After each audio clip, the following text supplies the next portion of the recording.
नमस्कार दोस्तों, स्वागत है आप सभी का। आज इस वीडियो में हम इतिहास के एक बहुत इंपॉर्टेंट टॉपिक को कवर करेंगे कि भारत का एक पड़ोसी है म्यांमार, ये भारत से अलग कैसे हुआ। तो आई एम श्योर आपको ये पता ही होगा कि पहले म्यांमार, इसका पुराना नाम है बर्मा। तो बर्मा पहले भारत का ही हिस्सा हुआ करता था, लेकिन बाद में फिर ये ब्रिटिश इंडिया के समय भारत से अलग हुआ था। इससे पहले मैंने आपको दो इंपॉर्टेंट स्टेट्स के बारे में बताया है कि कैसे वो भारत के साथ मिली।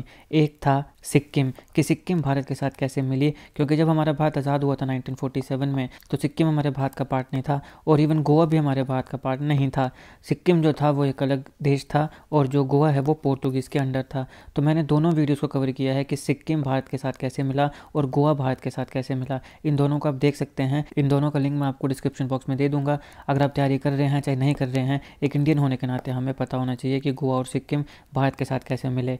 लेकिन अभी बात मिलने की हो रही थी, आज बात होगी बिछड़ने की। एक अलग वीडियो में मैंने आपको यह भी बताया है कि बांग्लादेश भारत से अलग कैसे हुआ, तो उसे भी जरूर देखिएगा। बांग्लादेश लिबरेशन वॉर 1971 में हुआ था, मैंने अच्छे से कवर किया है, जरूर देखिएगा, लिंक मैं डिस्क्रिप्शन बॉक्स में दे दूंगा। कि कैसे म्यांमार भारत से अलग हुआ है, तो काफ़ी नई चीज़ें आपको सीखने को मिलेंगी। पूरी हिस्ट्री हम देखेंगे और यहाँ पे ब्रिटिश का क्या रोल था, डिवाइड एंड रूल पॉलिसी यहाँ पे कैसे काम करी, कैसे जो म्यांमार या बर्मा का नेशनलिस्ट मूवमेंट थी उसको वीक करने के लिए ये काम किया गया। सब चीज़ों को हम विस्तार से कवर करेंगे। तो आप इस वीडियो को अंत तक जरूर देखिएगा। चैनल पर नहीं हो तो सब्सक्राइब अवश्य करिएगा। Politics, economy, GK, geography, science, रामेट, इकोलॉजी की तमाम वीडियोस के लिए एक बार हमारी प्लेलिस्ट को जरूर चेक करिएगा। आप किसी भी एग्जाम की तैयारी कर रहे हो, हमारी प्लेलिस्ट को करंट अफेयर की बाकी वीडियोस को देख के आपको काफ़ी हेल्प मिलने वाली है। सिक्किम और गोवा वाली वीडियो आपको डिस्क्रिप्शन बॉक्स में मिल जाएगी, तो इसलिए आप एक बार मेरी डिस्क्रिप्शन बॉक्स को जरूर चेक कर लीजिएगा। चलिए शुरुआत करते हैं। सबसे पहले आपके लिए एक सवाल, the British separated Burma that is present day Myanmar from India in 1935। ये साल इंपॉर्टेंट है, इसको आपने ध्यान में रखना है, क्योंकि ये एक बार केबीसी में सवाल पूछा गया है।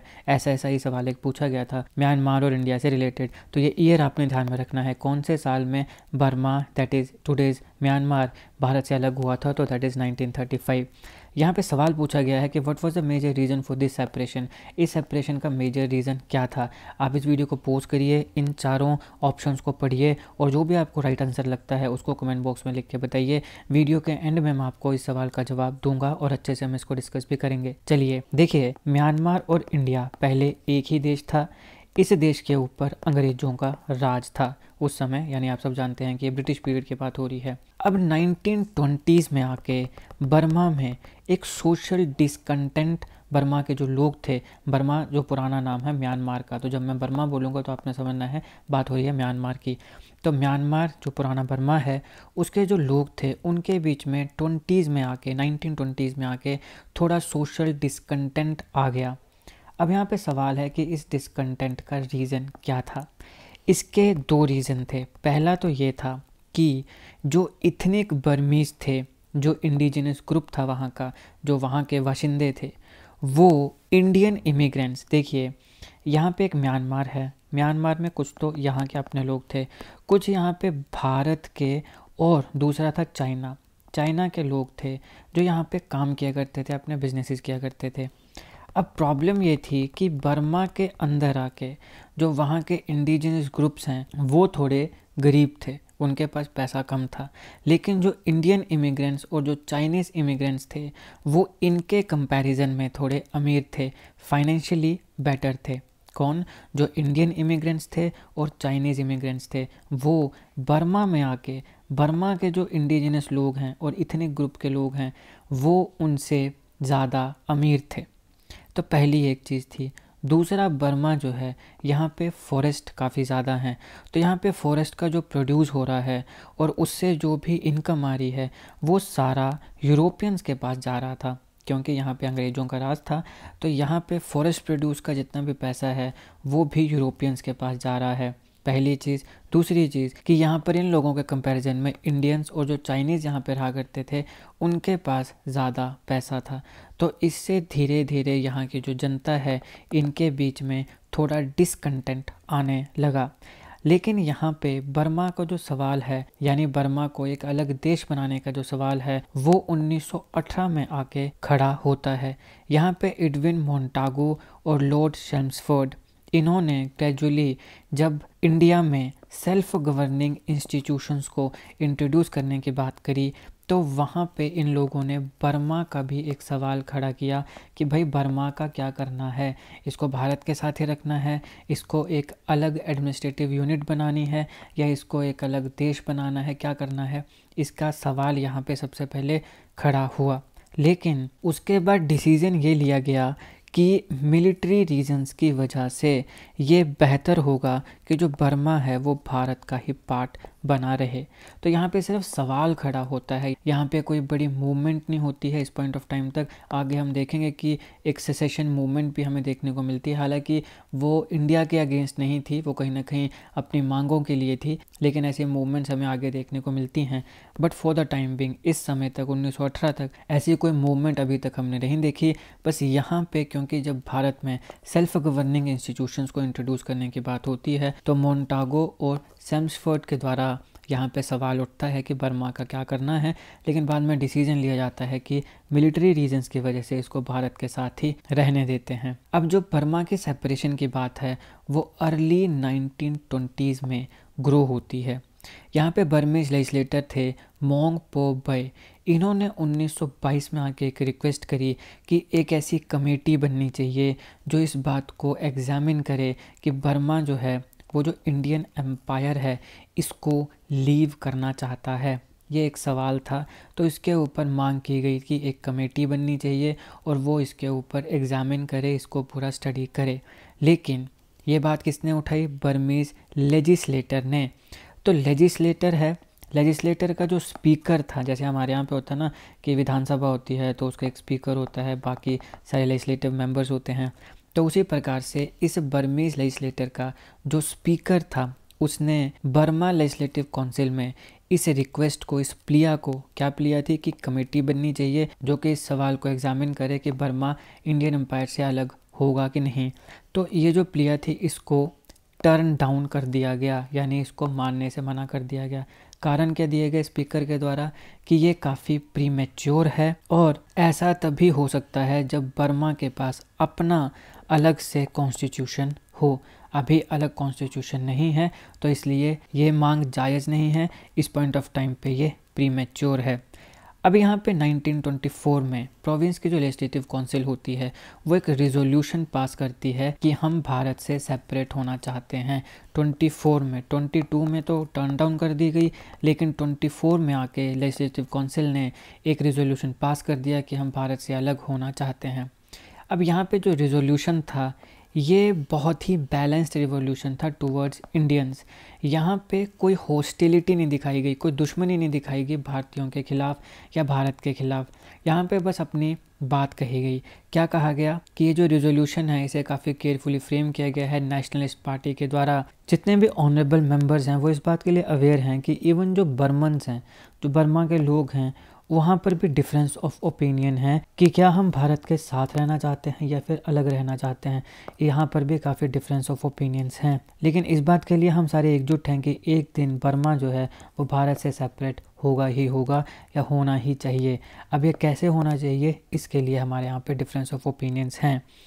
अब यहाँ पे कुछ भी इंडियंस के खिलाफ़ इल फीलिंग नहीं थी, क्योंकि हम इंडियंस के लिए काफ़ी ग्रेटफुल हैं। हमें भारत से काफ़ी एडवांटेजेस मिली हैं और हमने अपने एक्सपीरियंस से ये सीखा है कि ये एडवाइजेबल नहीं है बर्मा के लिए कि वो भारत के ऊपर ही डिपेंडेंट रहे। इसलिए दोनों के पॉइंट ऑफ व्यूज़ को देखते हुए हमारे यहाँ पे काफ़ी स्ट्रॉन्ग पॉइंट ऑफ व्यू है कि सेपरेशन हो जानी चाहिए। सेपरेशन का जो सवाल है उसके ऊपर बात होनी चाहिए और उसको मानना चाहिए, एटलीस्ट उसको रिकॉग्नाइज़ करना चाहिए। और धीरे धीरे स्लोली और ग्रेजुअली जो बर्मन्स हैं वो भी इस बात को समझ जाएंगे कि इंडिया से अलग होके सेपरेट कंट्री की तरह या सेपरेट एडमिनिस्ट्रेटिव यूनिट की तरह रहना यही हमारे हक में है। अब देखिए 1928 में क्या हुआ था, सब जानते हैं। साइमन कमीशन, जिसको इंडियन स्टैट्यूटरी कमीशन भी बोलते हैं, वो आया और वहाँ पे जो सेपरेशन की मांग है वो एक बार फिर से ट्रैक्शन गेन करने लगी।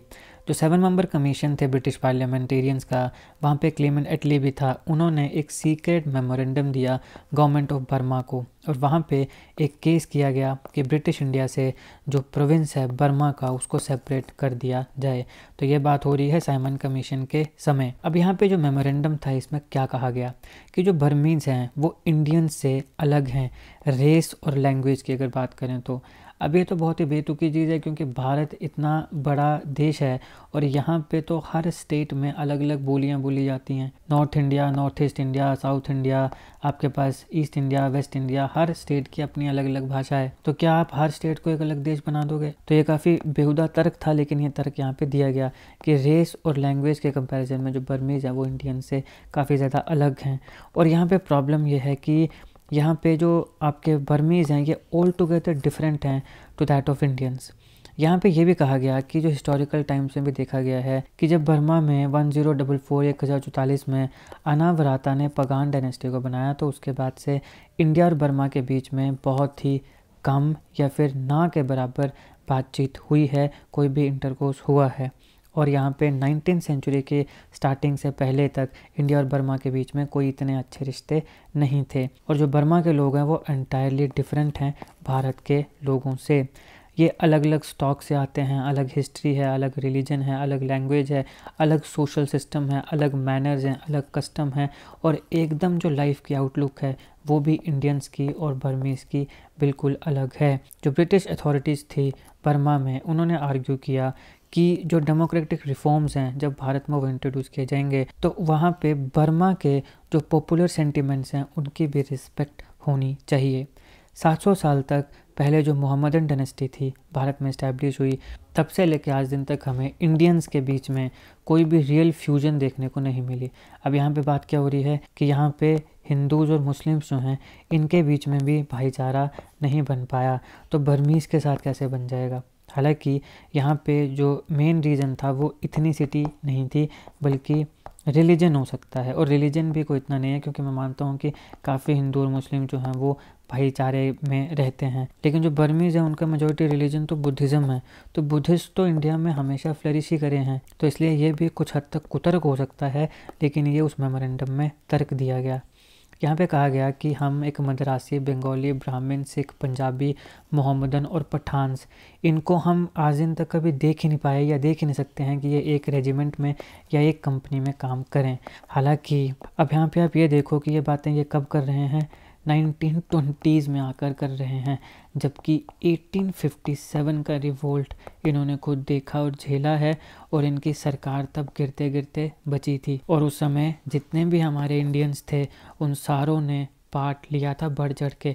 नो डाउट कुछ लोगों ने नहीं भी लिया था, लेकिन ये जो कहा जा रहा है कि जी मद्रासी, बंगाली, सिख, पंजाबी, पठान, मोहम्मदन्स, ब्राह्मण्स ये सब साथ में नहीं आ सकते, भाई साहब 1857 में ऑलरेडी साथ में आए थे और लड़े थे और तुम्हारी काफ़ी ऐसी तैसी फेरी थी। लेकिन उसके बावजूद भी यहाँ मेमोरेंडम में ये तर्क दिया गया। मतलब मैं अपना पॉइंट ऑफ व्यू बता रहा हूँ कि शायद ये कुतर्क हो सकता है, लेकिन क्योंकि एक स्ट्रॉन्ग पॉइंट जो था वो रखना था कि भाई ये कारण है कि हम क्यों बर्मा को अलग कर रहे हैं, तो इसलिए इस प्रकार की बातें कही गई। अब मेमोरेंडम में ये भी लिखा गया कि जो बर्मा का प्रोविंस है उसमें एक देश होने के ज़्यादा करेक्टरिस्टिक्स हैं कंपैरिजन टू इंडिया। अब ये कैसे? क्योंकि यहाँ पर एक होमोजेनस पॉपुलेशन है। यहाँ की जो 91% पॉपुलेशन है एक ही बर्मन रेस की है, बर्मन्स, कारेंस, शांस, तलाइंगन्स, तो ये सारे एक ही पॉपुलेशन है, एक ही रेस है। तो यहाँ पे मेजॉरिटी जो है वो एक ही है, इसलिए यहाँ पे ज़्यादा करेक्टरिस्टिक्स हैं एक देश के, एक नेशन होने के, क्योंकि यहाँ पे क्या है, होमोजेनस पॉपुलेशन है। और ये भी कहा गया कि यहाँ पे 11 to 13 मिलियन ऐसे लोग हैं जो बुद्धिस्ट रिलीजन यानी एक ही रिलीजन को मानते हैं, अलग अलग रिलीजन्स को नहीं मानते हैं। और ये तर्क दिया गया कि ये काफ़ी टॉलरेंट हैं, यहाँ पर कम्युनल क्लैशेस नहीं होती हैं जैसे कि हमें भारत में हिंदूज और मुस्लिम्स के बीच में देखने को मिलती हैं। हालांकि यहाँ पे इस बात को भी माना गया कि अगर ये सेपरेशन होती है तो बर्मा की जो इकोनॉमी है ये शॉर्ट रन में कुछ समय के लिए इसको काफ़ी ज़्यादा नुकसान पहुंचेगा, लेकिन समय के साथ साथ ये ठीक भी हो जाएगी। बर्मा जो है वो भारत के ऊपर लेबर और कमोडिटीज़ जैसे कि कोल और कोक इनके लिए डिपेंडेंट है, जबकि भारत बर्मा के ऊपर डिपेंडेंट है राइस, पैडी, पेट्रोल और टीक के लिए। तो यहाँ पे ये बोला गया कि भाई दो कंट्रीज जो हैं वो किसी भी प्रकार का जो क्वेरल यानी लड़ाई झगड़ा जो है उसे अफोर्ड नहीं कर सकती हैं, इसलिए ये डिज़ायरेबल है कि अगर सेपरेशन होती है तो ये कंसेंट से होनी चाहिए और म्यूचुअल गुडविल से होनी चाहिए कि भाई एक दूसरे के लिए जो हम मदद करते हैं वो हम आगे भी करते रहें। दोनों देशों के बीच में कोई भी रिसेंटमेंट या बिटरनेस नहीं होनी चाहिए। अभी सारे के सारे आर्गूमेंट साइमन कमीशन के आगे प्रेजेंट की गई और उसके बाद जो लंदन में अथॉरिटीज़ थी उन्होंने डिसाइड किया कि भाई हम बर्मा को इंडिया से सेपरेट करेंगे। तो ऐसा डिसाइड किया गया कि बर्मा में हम वोट डालेंगे, यानी कि बर्मीज़ को बोलेंगे भैया वोट डालो। तो यहाँ पे वोट डाले गए, लेकिन जो आउटकम थे वो काफ़ी सरप्राइजिंग थी। हुआ क्या, यहाँ पर इलेक्शंस होते हैं। अब गवर्नमेंट को काफ़ी ज़्यादा झटका लगा क्योंकि यहाँ पे जो पार्टीज़ थी उन्होंने इस सेपरेशन को अपोज किया। अब ये अपोज जो था ये काफ़ी ज़्यादा झटका था ब्रिटिश गवर्नमेंट के लिए, लेकिन उसके बावजूद फिर ब्रिटिश गवर्नमेंट ने डिसाइड किया कि हम इस सेपरेशन को करेंगे, बर्मा को इंडिया से सेपरेट करेंगे। अब यहाँ पे अगेन कुतर्क दिया गया। यहाँ पे क्या तर्क दिया गया कि Burmese did not know their own mind. अब तुम देखो ये कोई बात बनी कि जो बर्मा के लोग हैं उन्हें यही नहीं पता खुद ही अपने दिमाग में कि वो क्या चाहते हैं। ये ब्रिटिश गवर्नमेंट डिसाइड कर रही है। पहले तो हमने सोचा कि भाई हम तो पॉलिटिकली करेक्ट बनेंगे, इसलिए हमने कहा कि ठीक है भैया हम तो इलेक्शन करवाएंगे। जब इलेक्शन हार गए तो अब बात है अब क्या करें। तो अब हमने बोल दिया कि ये जो भैया बर्मा के लोग थे इनके पास दिमाग ही नहीं है, इन्हें पता ही नहीं इनके दिमाग में चल क्या रहा है। तो अगर तुमने यही बोलना था तो इलेक्शन क्यों करवाए, क्योंकि तुम्हें अच्छा बनना था कि नहीं हम तो अपनी मर्जी से कुछ नहीं कर रहे हैं, बर्मा के लोगों की मांग है, हम उस मांग को पूरा कर रहे हैं। लेकिन जब बर्मा के लोगों ने वोट ही नहीं दिया तब फिर आप बोल रहे हो कि ये लोग ही गलत हैं, इन लोगों को अपने दिमाग का पता ही नहीं है। तो इसको बोलते हैं हिपोक्रेसी, इसको बोलते हैं पाखंड, जो कि अंग्रेज हमेशा से करते आए हैं। तो यहाँ पे बर्मा और इंडिया अलग हो जाते हैं, लेकिन इस सेपरेशन का कोई इमीडिएट इम्पैक्ट हमें देखने को नहीं मिलता है। बहुत से ऐसी इंडियन कम्युनिटीज़ हैं जो कि बर्मा की बहुत सी सिटीज़ जैसे कि रंगून या और भी जो सिटीज़ हैं वहाँ पे फ्लरिश करी रहीं, पैसा कमाती रहीं, जब तक जापानीज़ इन्वेजन नहीं होती है 1941-42 में। अब आप सब जानते हैं ये बात हो रही है वर्ल्ड वार 2 की। वर्ल्ड वार 2 के समय जापान काफ़ी ज़्यादा पावरफुल हुआ था, इसीलिए अमेरिका ने उसके ऊपर न्यूक्लियर बॉम्ब से अटैक भी किया था। तो यहाँ पे जब तक जापान काफ़ी पावरफुल था तो उसने म्यांमार, इवन उसने चाइना के ऊपर भी इन्वेजन करी थी, तो म्यांमार पर भी इन्वेजन होती है। और उसके बाद जो इंडियंस थे उनको वहाँ से भागना पड़ा 1942 में। अब कुछ समय बाद जब ये पूरा का पूरा वर्ल्ड वॉर ख़त्म हो गया तो जो इंडियंस थे वो दोबारा म्यांमार में जाते हैं अपना काम धंधा करने के लिए। लेकिन उसके बाद यहाँ पर एक मिलिट्री डिक्टेटर आता है जिसका नाम होता है जनरल ने विन, और 1962 में ये इन सारे के सारे इंडियंस को वहाँ से भगा देता है। 1962 में एक और बात हुई थी, क्या, इंडो चाइना वॉर। तो उस समय जो ये मिलिट्री डिक्टेटर था ये भी सारे के सारे इंडियंस को वहाँ से भगा देता है। अब यहाँ पे ये तो एक पर्सपेक्टिव था, लेकिन इसका एक दूसरा पर्सपेक्टिव ये भी है कि जो ब्रिटिश और बर्मीज थे इनके बीच में इनिशियली कोई भी डिस्प्यूट नहीं होता है, छोटे मोटे क्रॉस बॉर्डर क्लैशेस होने लगते हैं। लेकिन फिर ब्रिटिशर्स क्या देखते हैं कि ये जो देश है म्यांमार, इसके ऊपर धीरे धीरे फ्रांस का जो इन्फ्लुएंस है वो बढ़ता जा रहा है, पहली चीज़। दूसरा, यहाँ पे काफ़ी रिच फॉरेस्ट रिसोर्सेज हैं। पहले तो इंडिया था, यहाँ पे बहुत पैसा है, यहाँ पे मसाले हैं। अब इंडिया को तो पूरे तरीके से कॉलोनाइज कर दिया, अब नज़र म्यांमार पे थी कि यहाँ पर भी काफ़ी रिच फॉरेस्ट रिसोर्सेज हैं और इनके ऊपर फ्रांस का इन्फ्लुएंस पड़ सकता है। तो इसलिए यहाँ पे धीरे धीरे जो अंग्रेज़ों की ग्रीड थी वो बढ़ती गई और अपने लॉन्ग टर्म ग्रीड्स को सेटिस्फाई करने के लिए यहाँ पे म्यांमार के ऊपर भी अंग्रेज़ों की गिद्ध नज़र या गंदी नज़र पड़ गई। अब देखो बर्मा जो था यहाँ पे फेरोशियस नेशनलिस्ट मूवमेंट्स देखने को मिली वर्ल्ड वार 1 के बाद। 2 की बात नहीं हो रही है, 1 की बात हो रही है। जो वर्ल्ड वार 1 था उसके बाद बर्मा के जो लोग थे वो अगेंस्ट हुए ब्रिटिशर्स के, और यहाँ पे काफ़ी फेरोशियस यानी काफ़ी ख़तरनाक, काफ़ी डरावनी नेशनलिस्ट मूवमेंट्स देखने को मिली। और यहाँ पे लार्ज स्केल पे ब्रिटिशर्स के गुड्स का और ब्रिटिश एडमिनिस्ट्रेशन का बायकॉट होना शुरू हो जाता है। उसके साथ साथ फिर जो बर्मीज नेशनलिस्ट थे उन्होंने इंडियन नेशनल कांग्रेस INC इसके साथ भी हाथ मिला लिया। INC से रिलेटेड सारे इंपॉर्टेंट जीके क्वेश्चंस को मैं अलग वीडियो में कवर कर चुका हूं। अभी तक के मेरे चैनल पे सबसे ज़्यादा बार देखे जाने वाली ये वीडियो है, काफ़ी लोगों ने देखा और पसंद किया है। आप भी ज़रूर देखिएगा, आपके एग्जामिनेशन पॉइंट ऑफ व्यू से ये काफ़ी ज़्यादा इंपॉर्टेंट है क्योंकि INC से रिलेटेड काफ़ी क्वेश्चन आते हैं, तो इसलिए ज़रूर देखिएगा, लिंक मैं डिस्क्रिप्शन बॉक्स में दे दूँगा। तो अब क्योंकि यहाँ पे बर्मीज नेशनल मूवमेंट जो थी वो काफ़ी ज़्यादा पावरफुल हो रही थी, INC के साथ भी ये जुड़ गए थे, तो इसीलिए जो ब्रिटिशर्स थे उन्होंने बर्मा का पार्टीशन किया भारत से, ताकि जो बर्मीज नेशनलिस्ट मूवमेंट है उसको वीकन किया जा सके। वर्ल्ड वार 2 के बाद यू ओंग सान इसकी लीडरशिप में ये जो पूरी की पूरी मूवमेंट थी अगेंस्ट ब्रिटिशर्स, ये अपने पिनाकल पे पहुंची, काफ़ी ज़्यादा पावरफुल हुई।